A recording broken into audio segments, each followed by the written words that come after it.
dan bukti kesyukuran kita taat kepada Allah Subhanahu wa taala, Allah makin melimpahkan nikmat kepada kita sekalian. Salawat dan salam kita aturkan kepada junjungan kita Nabi besar Muhammad sallallahu alaihi wasallam yang dengan diutusnya beliau menjadi rahmat bagi seluruh sekalian alam. Bapak sekalian rahmati Allah,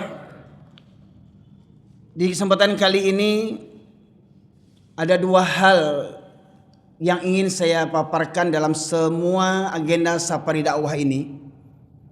Yang pertama, mengambil iktibar daripada musibah bencana yang melanda negeri kita silih berganti.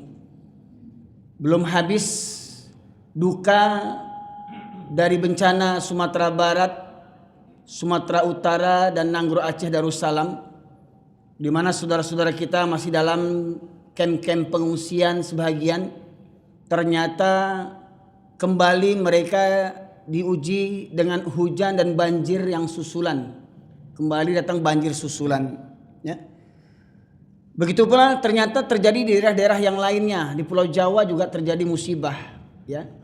Bapak sekalian yang dirahmati oleh Allah, itu yang akan kita angkat pada kesempatan kali ini juga berkaitan tentang kita berada di akhir tahun, pergantian tahun 2025-2026, yang ternyata di negeri Indonesia yang mayoritas umat Islam terbesar di dunia, ternyata masih banyak kaum muslimin yang ikut serta memperingati pergantian tahun, sementara pergantian tahun ini merupakan tahunnya Masehi orang-orang Nasrani. Ya, bahkan di pergantian tahun itu tanpa sadar banyak kaum muslimin yang sudah meniru tingkah pola orang-orang kafir, di mana di jam 12 tepat nanti bunyi lonceng jam besar. Itu merupakan tradisinya orang Nasrani, dengan lonceng memanggil umatnya untuk datang ke gereja. Kemudian setelah itu ditutup trompet, ya, berlomba-lomba dengan sukaria, trompet ditiupkan, dan itu merupakan tradisinya orang Yahudi untuk memanggil kaumnya beribadah. Setelah itu dibuat pula kembang api, ya, yang itu merupakan tradisi orang Majusi, penyembah api. Alhamdulillah saya dengar di Kota Pekanbaru sudah dilarang, ya. Mudah-mudahan betul-betul bisa terhindarlah, ya, negeri-negeri kaum muslimin ini yang bangga meniru orang-orang kafir tapi malu menunjukkan jati dirinya sebagai muslim yang sejati. Nah, Bapak sekalian rahmati oleh Allah, berkaitan dengan dua perkara itu, ya, kita mengambil iktibar. Semuanya mari kita kembalikan dengan petunjuk hidup yang Allah berikan kepada kita berupa Al-Quran. Sebenarnya apa yang kita alami hari ini jauh-jauh hari sudah Allah ingatkan kepada kita sekalian, Bapak Ibu sekalian. Kembali surah Al-A'raf ayat 96 sebagai pembuka kajian ini, ya. Allah berfirman, a'udzubillahi minasyaitonirrajim, walau anna ahlal qura amanu wattaqau lafatahna alaihim barakatim minas sama'i wal ard walakin kadzabu fa'akhadnahum bima kanu yaksibun. Kalau sekiranya penduduk negeri-negeri ini beriman dan bertakwa, maka akan kami bukakan pintu berkah dari langit dan bumi. Tetapi penduduk negeri ini mendustakan ayatku, kata Allah, maka aku hancurkan mereka, aku siksa mereka dikarenakan ulah perbuatan dosa mereka sendiri. Jadi musibah bencana bukan terjadi karena proses alam. Musibah bencana bukan terjadi karena kita ini musim angin monsun. Musibah bencana bukan terjadi karena musim hujan.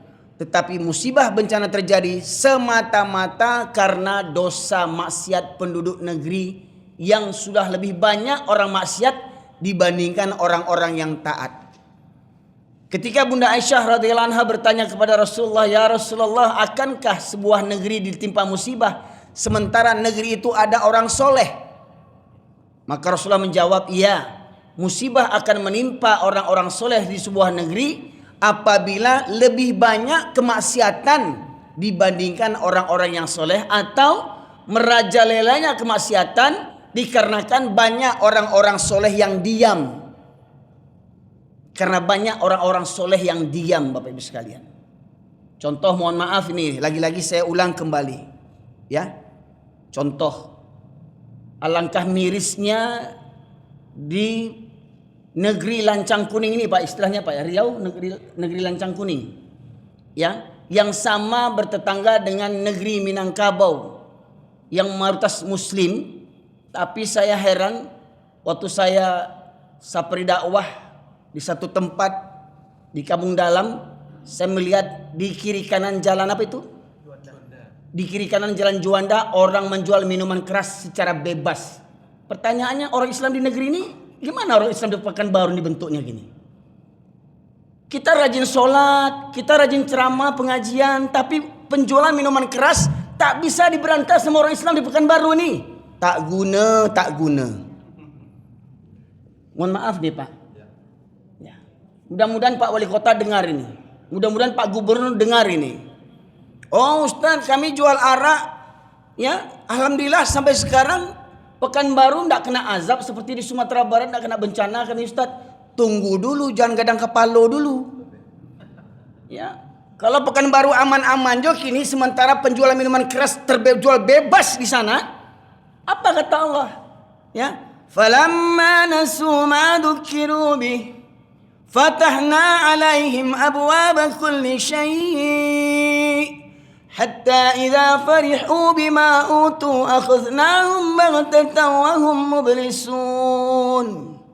Dan ketika mereka melupakan peringatanku, kata Allah, melupakan peringatan Allah dari Al-Quran, bahwasanya itu halal, ini haram dan segala macamnya, banyak orang Islam yang melupakan perintah dan larangan Allah.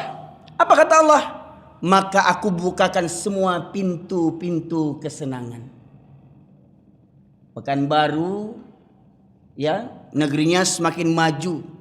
Dulu saya kecil-kecil, saya punya etek, kakak ayah saya dulu jualan nasi di pasar pusat dekat masjid apa tuh Pak? Enggak, pasar pusat jalan-jalan Irsyad, Masjid Al Irsyad. Ya. Ya. Saya kecil-kecil sering. Dulu saya tahunya gedung yang paling tinggi di Pekanbaru ini hotel yang dekat Jembatan Leton dulu Pak. Betul Pak ya? Satu-satunya, karena saya lihat kota gedung di Jalan Sudirman tuh hampir sama dengan di Pariaman, sama tingginya dulu. Belum ada Senapelan Plaza dulu situ tuh. Ya Pak ya? Masih ada nih angkot-angkot kita dulu. Masih terminal Jalan Nangka dulu Pak Ibu sekalian. Ya, tapi sekarang Pekanbaru semakin pesat membangun. Ya. Padahal di situ ada jual minuman keras secara bebas. Ya. Dan mohon maaf ini yang mendengar ceramah saya yang penjual minuman keras yang beragama Islam, taubatlah kalian kepada Allah sebelum azab menimpa kalian. Taubat kalian. Ya. Kalau Anda marah, dan marah sama saya, marah sama Allah Subhanahu wa taala. Di masa Rasulullah arak-arak itu ditumpahkan semua. Mohon maaf, ulama besar banyak di Pekanbaru nih. Kenapa minuman keras itu tidak bisa diberantas? Oh, jam terbang banyak, ceramah begini, bungono ceramah banyak, 1 juta umat orang hadir. Minuman keras tidak bisa diberantas. Tak punya muka orang Islam di Pekanbaru nih Pak Ibu sekalian. Pertanyaannya, siapa yang backing itu Pak? Siapa yang backing minuman keras itu Pak? Coba. Itu Pak Ibu sekalian, itu merupakan aib bagi kita orang Melayu Pak Ibu sekalian. Baiklah Pak Ibu sekalian rahmati Allah, pada kesempatan kali ini saya ingin mengambil itibar dari beberapa kaum nabi-nabi yang terdahulu. Pertama, kaum Nabi Nuh alaihissalam. Di masa kaum Nabi Nuh lah pertama kali terjadinya penyembahan berhala berupa patung-patung orang-orang soleh. Jadi lupa ternyata berhala-berhala, patung-patung yang mereka sembah itu semua awalnya adalah patung-patung orang-orang soleh. Di zaman mereka orang-orang soleh yang mengajak kepada Allah Pak Ibu sekalian.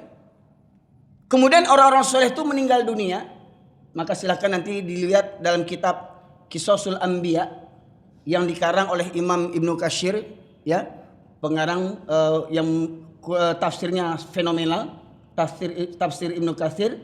Beliau juga menyusun buku Qisasul Anbiya, kisah para nabi. Di situ jelaskan ketika para alim ulama di zaman Nabi Adam menjelang Nabi Nuh meninggal dunia, setan merubah wujud kepada seperti bentuk manusia dan mendatangi pengikut-pengikut orang-orang soleh. Apa kata setan menggoda mereka? Tidakkah kalian mengenang jasa guru-guru kalian, jasa syekh-syekh kalian, jasa ulama-ulama kalian? Apa kata jamaahnya? Ya kami rindulah, kami simpatilah, kami menghargailah syekh-syekh kami. Terus bagaimana kami mengenangnya? Apa kata iblis? Kenapa tidak kalian buat patungnya untuk mengenang jasa mereka? Ketika kalian melihat patungnya, kalian kembali semangat untuk mengikuti ajaran-ajaran guru-guru kalian. Akhirnya setan ini membuatkan satu patung. Dibuatlah oleh setan ini patung, ya, di antara nama-nama ulama-ulama yang dibuat pada masa itu, seperti mana Allah tegaskan dalam surat Nuh ayat 23, surat ke-71 ayat 23, Allah berfirman, A'udzubillahi minasyaitonirrajim, wa qalu la tadarunna alihatakum wa la tadarunna waddaw wa la suwa'aw wa la ya'utha wa ya'uqa wa nasra. Jadi ulama mereka, apa kata mereka? Dan mereka berkata, jangan sekali-kali kamu meninggalkan penyembahan Tuhan-Tuhan kamu, dan jangan pula sekali-kali kamu meninggalkan penyembahan Wad dan Ya'ud, Suwa, Yahuz, Ya'uq dan Nasr. Jadi apa kata mereka nih Pak? Jangan sekali-kali kamu meninggalkan penyembahan Tuhan kamu. Jadi mereka mengaku beriman kepada Allah, tetapi di samping itu mereka membuat patung untuk apa? Dengan kami menyembah patung ini, semakin mendekatkan diri kami kepada Allah Subhanahu wa taala. Nah, itu tawasul tadi, ya. Dengan menziarahi kuburan wali-wali supaya kami mendapatkan syafaat dari Allah Subhanahu wa taala. Betapa banyak, mohon maaf, hari ini ziarah-ziarah makam-makam wali jadi apa? Jadi uang masuk bagi orang-orang yang penjaga kuburan. Bahkan mirisnya ada kuburan palsu. Pernah dengar Pak? Di Jakarta itu ada kuburan palsu dibuat untuk apa? Untuk orang ziarah ke sana, minta berkah lah, minta tawasul lah, minta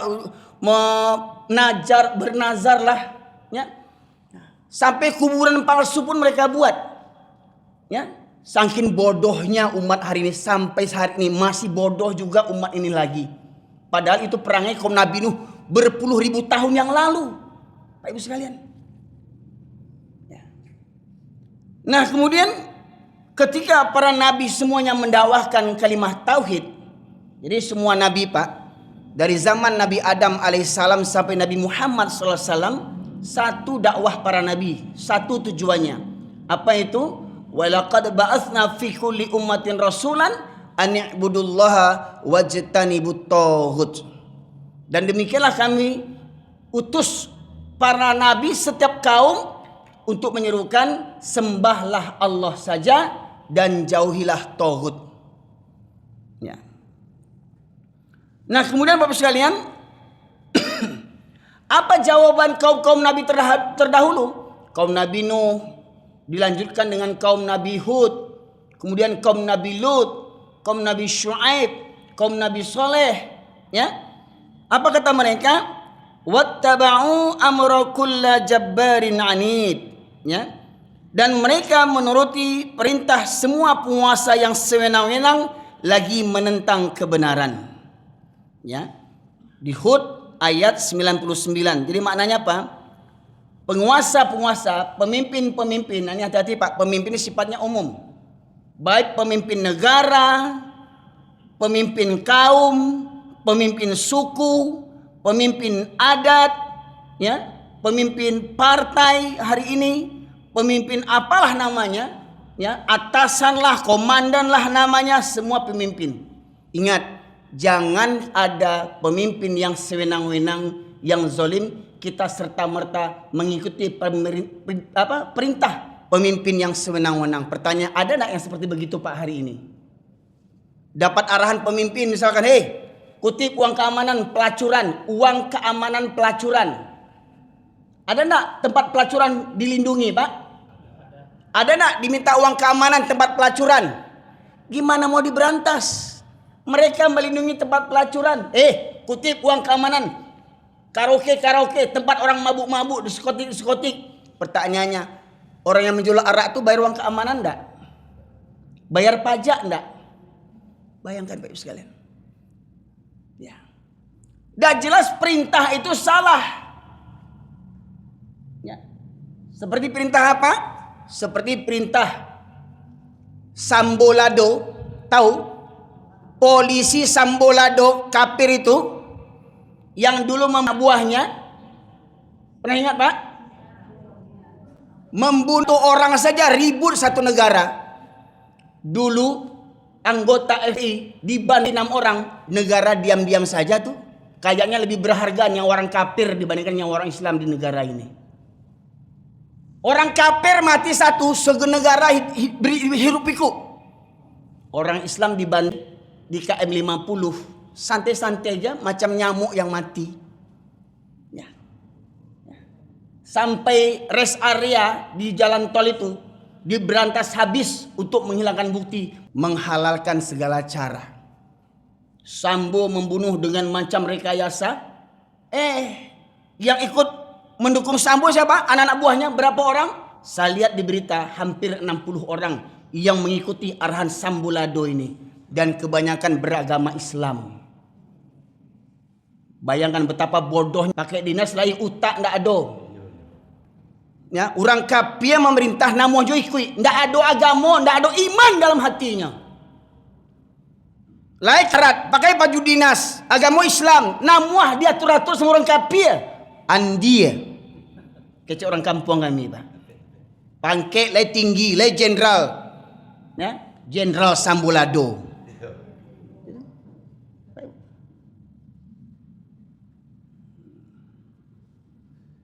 Jadi jangan penguasa, pemimpin yang sewenang-wenang, jangan serta-merta kita gimana lagi lah kalau nggak saya kerjakan, saya ini bawahan, nanti kena mutasi, nanti kena pecat, nanti nggak dapat naik pangkat.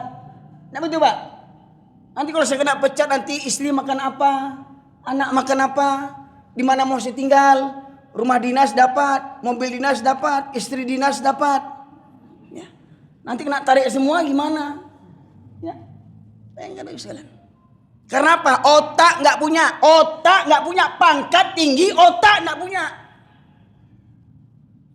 Tingginya pangkat nggak jaminan akal punya, Pak Ibu sekalian. Contoh seperti orang berkedok ulama yang kemarin datang ke Vatikan merayakan Natal, ya. Ada orang Indonesia berkedok ulama memimpin satu kementerian memperingati hadir dalam peringatan Natal ke Vatikan sana, Pak. Ada dapat beritanya Pak? Nah, coba. Itu namanya generasi Bal'am bin Ba'urah. Mohon maaf nih ya, karena ini sensitif ya, supaya Bapak tahu bagaimana kedudukan ulama-ulama yang bergabung dengan orang-orang kafir dalam merayakan Natalan bersama. Nah, minta tolong saya. Ada Quran terjemahan Pak? Minta tolong tadi Imam kita tadi. Coba cari Quran terjemahan. Ini kajian sensi Pak. Ya, banyak orang menyumpah sama saya karena apa? Salah faham. Ya, tolong dibuka. Surat ke-7 ayat 176.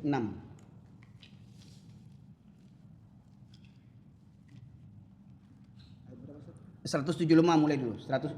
Al-A'raf 175.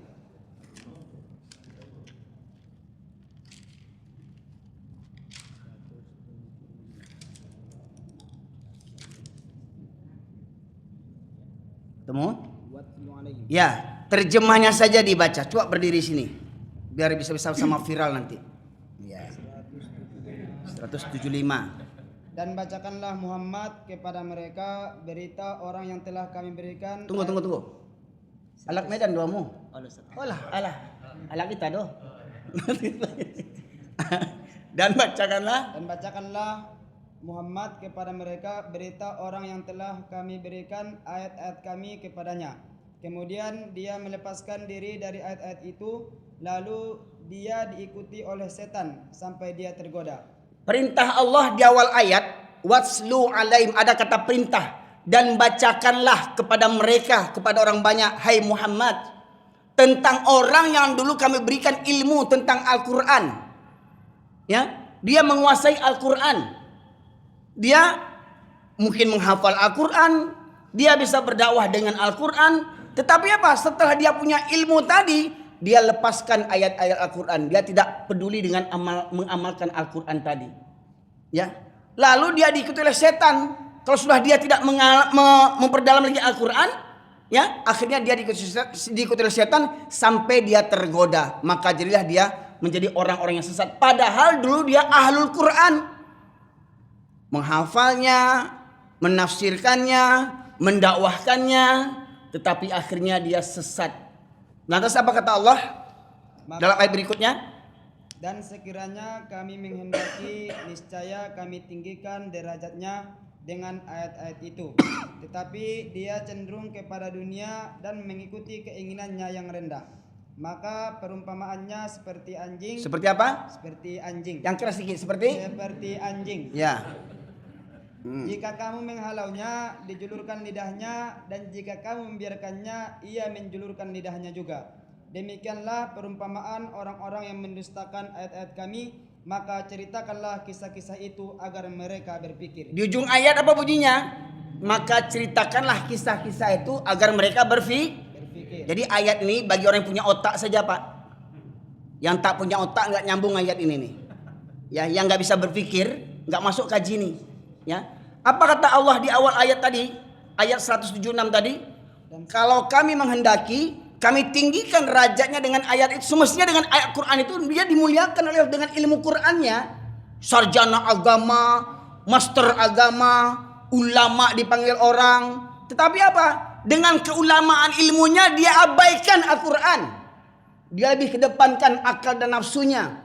Maka kata Allah, mereka cenderung kepada dunia dan menurunkan hawa nafsunya rendah, maka perumpamanya seperti anjing. Ini kotoran kareh mana ampu pelunak seperti anjing. Jadi orang yang berkedok ulama yang datang ke Vatikan untuk rayakan Natal itu ulama anjing. Anjing. Ya. Oke duduk. Makasih ya. Batu Ustaz kasana muncung Ustaz baca-baca anjing. Itu kan firman Allah tuh. Boleh dirubah. Perumpamaan seperti wow. Boleh dirubah, Pak.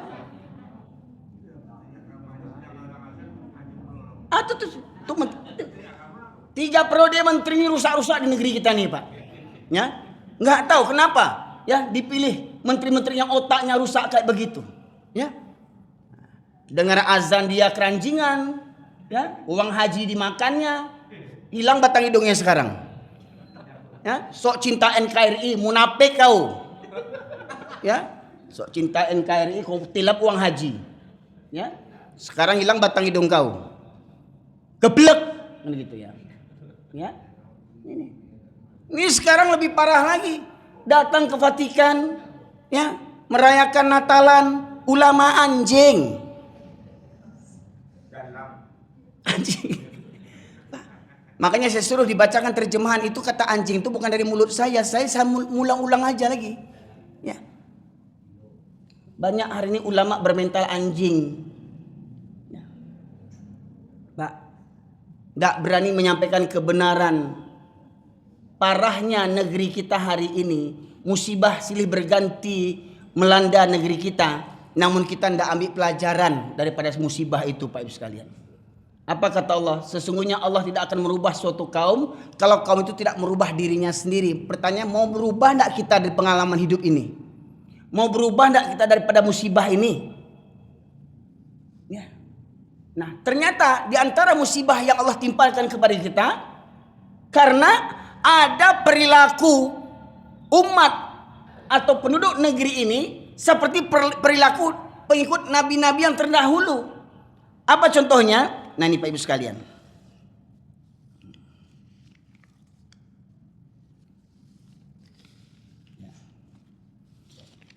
Di dalam surat Al-A'raf ayat 70 Allah berfirman, qalu ajitana lina'budullaha wahdah wa nadhara ma kana ya'budu aba'una fa'tina bima ta'iduna in kunta minas sadiqin. Mereka menjawab, apakah kedatangan kamu kepada kami agar kami hanya menyembah Allah saja? Jadi orang ini tidak terima cuma menyembah Allah saja. Mereka merasa tidak cukup cuma menyembah Allah saja. Maka mereka ingin ditambah dengan menyembah berhala-berhala. Contoh di Yogyakarta, meyakini pantai selatan di Yogyakarta, Pak, Parangtritis itu, tahu ya pantai selatan ya Pak? Mereka menganggap ada Nyi Roro Kidul yang menguasai pantai selatan. Itu yang meyakini itu Pak, bukan orang kafir, bukan orang Hindu, orang Islam yang meyakini ada kekuasaan Nyi Roro Kidul di pantai selatan. Ya. Itu budaya orang kafir.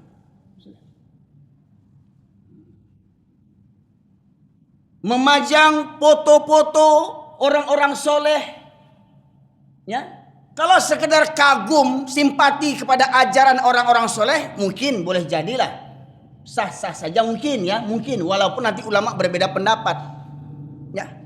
Tetapi kalau meyakini dengan adanya foto itu, dengan adanya berhala itu, dengan adanya benda itu dapat mendatangkan rezeki, supaya orang datang masuk ke Kadayawa, supaya rami Kadayawa, patang foto orang gaek itu budaya syirik.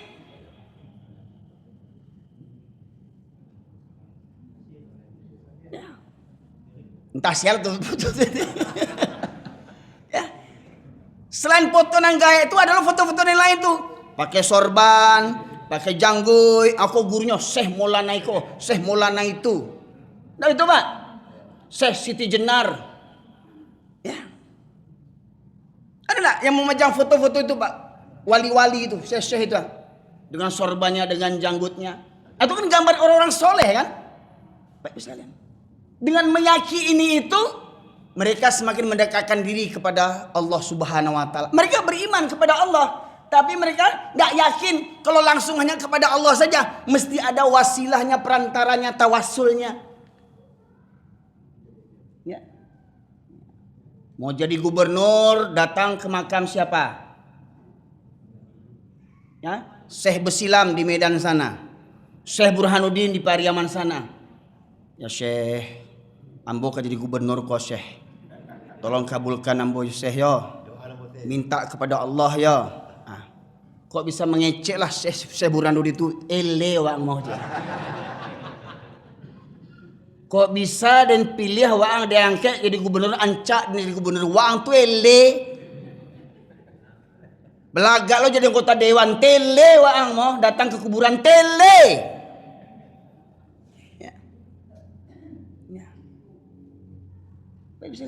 Meyakini kuburan orang-orang soleh bisa membawa berkah. Pak, Islam itu agama yang sempurna. Kalau memang ada ajaran mendatangi kuburan orang-orang soleh membawa berkah, tentu Nabi Muhammad SAW akan mencari kuburan Nabi Ibrahim, kuburan Nabi Adam. Supaya apa? Supaya Nabi Muhammad juga dapat berkah dari nabi-nabi terdahulu. Betul tidak? Atau ketika Rasulullah meninggal, ada enggak sahabat Nabi Abu Bakar, Umar, Utsman, Ali datang ke kuburan Nabi minta berkah, bernazar? Coba gunakanlah akal pikiran. Ya. Orang yang berang-berang dengan ceramah ini wajar. Dulu orang Yahudi, orang-orang jahiliyah itu juga berang. Dia lagi tahu tuh berang karengkang. Apa kata orang itu, Pak Ibu sekalian? Ya. Dalam beberapa ayat Allah sebutkan dalam surat Al-Maidah surat yang kelima ayat 104 Allah menegaskan, ya,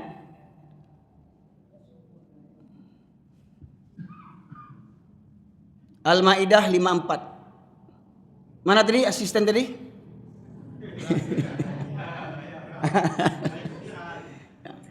Kalau film nanti bagi-bagi kita ya. Ya, mana Quran tadi? Al-Maidah 104. Mohon maaf Ibu sekalian, saya memang lebih lebih nyaman kalau ketika saya menyampaikan kajian ini Quran terjemahan itu dibacakan oleh orang lain. Karena masih ada yang beranggapan itu kan kecewaan. Kan kecewaan tuh. Nah tuh. Lah Quran dibaca nak percaya aja lah pajah tuh leh. Ma ja'alallahu Ustaz. Ya, bukan. Oh, wa idza qila. Tuh. Wa idza qila lahum ta'alu ila ma anzalallah. Ya. Artinya saja. Mereka menjawab, cukuplah bagi kami apa yang kami dapati nenek moyang kami mengerjakannya. Apakah mereka akan mengikuti juga nenek moyang mereka walaupun nenek moyang mereka itu tidak mengetahui apa-apa dan tidak pula mendapat petunjuk. Nah. Ulang sekali naik. Dan apabila dikatakan kepada mereka, marilah mengikuti apa yang diturunkan Allah dan mengikuti Rasul. Apabila dikatakan kepada mereka, mari mengikuti apa yang diturunkan Allah. Yang diturunkan Allah apa? Al-Quran dan mengikuti Rasul. Yang dibawa Rasul apa? Hadis. Mari mengikuti Al-Quran dan hadis. Dikatakan kepada masyarakat ini. Tapi apa jawab mereka? Cukuplah bagi kami apa yang kami dapati nenek moyang kami mengerjakan. Oh, kami dulu sejak saya isua-isua lah bantu aku. Sejak saya isua-isua. Nah, kaji sejak saya isua-isua sase. Kami sejak saya isua-isua bantu aku. Kalau ada anak bayi lahir, dia kasih gunting, jarum, banang, ladiang, pangku supaya nak kena palasi. Agiah bawang putih, bawang merah, lado hijau, lado merah. Ditongseng anak tu bayi susah itu. Tradisi nenek moyang. Sajak saya isua-isua. Ada orang meyakini waktu orang barele, orang mau pesta pernikahan supaya tidak hujan. Apa kata yang? Apa kata orang bu? Celana kotok anak daro tu sampaan katok. Ya Allah Rabbi, ambuk saya Pak. Pertama saya cuma dengar-dengar. Saya duduk di pendarahan dia. Duduk sini ya, standby ya. Saya dulu hanya mendengar-dengar saja itu. Ketika saya mengisi pengajian namanya Patang Mukuih, ada tradisi di kampung awak kalau besok mau beralek, sekarang Patang Mukuih. Patang Mukuih itu entah apalah namanya, ya. Dibawalah ceramah, biasanya orang berorgen-orgen Patang Mukuih sampai menjelang pagi. Ketika saya mau ceramah, turun hujan. Ngomonglah dua ibu-ibu depan saya ini. Ambil serokoto nak daro tu campaan katok supaya tidak hujan. Dia meyakini serokoto nak daro bisa membelokkan hujan. Tuh, dek saking busuknya. Meyakini serokoto nak daro bisa menangkal hujan. Takwi mana Allah juru serokoto tu. Ya Allah Rabbi, astagfirullahalazim. Bajilbab mengecek itu bukan orang Hindu. Bukan orang Buddha, orang awak pakai jilbab lo tuh. Kata itu tadi. Nanti kalau kasih tahu, si janggui kok sadu nak bulian, si janggui kok sasek kok. Sajak dulu, orang gaya awak bantu atuh kaji sajak dulu tuh sasek. Jangan berdalih saya suak aja lah, Quran hadis buka. Kau dek apa? Mohon maaf, kepatang ada yang komen lagi di YouTube, bahkan buat video tandingan, ya. Saya katakan, kalau khutbah Jumat Pak, pakai bahasa Indonesia, nggak usah pakai Arab. Kita orang Indonesia, bukan orang Arab. Mohon maaf Pak. Khutbah Jumat itu artinya nasihat, berikan nasihat, pelajaran. Bagaimana mau jadi pelajaran kalau kita tidak tahu artinya? Pakai bahasa yang mudah dipahami oleh orang penduduk setempat. Kok khutbah Jumat pakai bahasa Arab, mohon maaf kok berang ya Pak, berang je lah. Oh kita ikut sunnah Nabi. Nabi itu berjanggui, khatib itu berjanggui enggak? Bulu hidung panjangnya.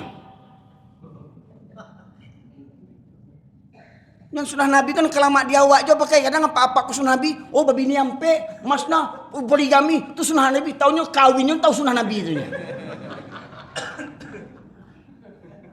Kalau itu ketujuh juga sunnah Nabi itu tuh. Cuma nampu yang lu talok lagi. Kok talok ambu bantai?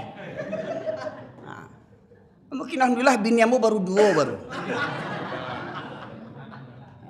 Dek seorangnya meninggal, bini batamu meninggal Pak. Berganti bini yang kedua tuh. Baru mengganti, belum bertambah lagi.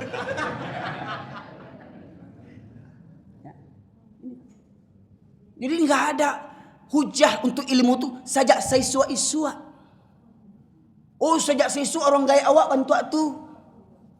Ya. Mohon maaf, beko ke masuk isyarat. Baik. Sebelum kita sepakati, nanti kita lanjuti setelah surah Isya. Ya Pak Ibu sekalian, saya berharap Bapak Ibu jangan kabur dulu. Kita tuntaskan kaji kok, ya, supaya tidak salah paham awak. Ya, baik demikian saja. Untuk sementara, assalamualaikum warahmatullahi wabarakatuh.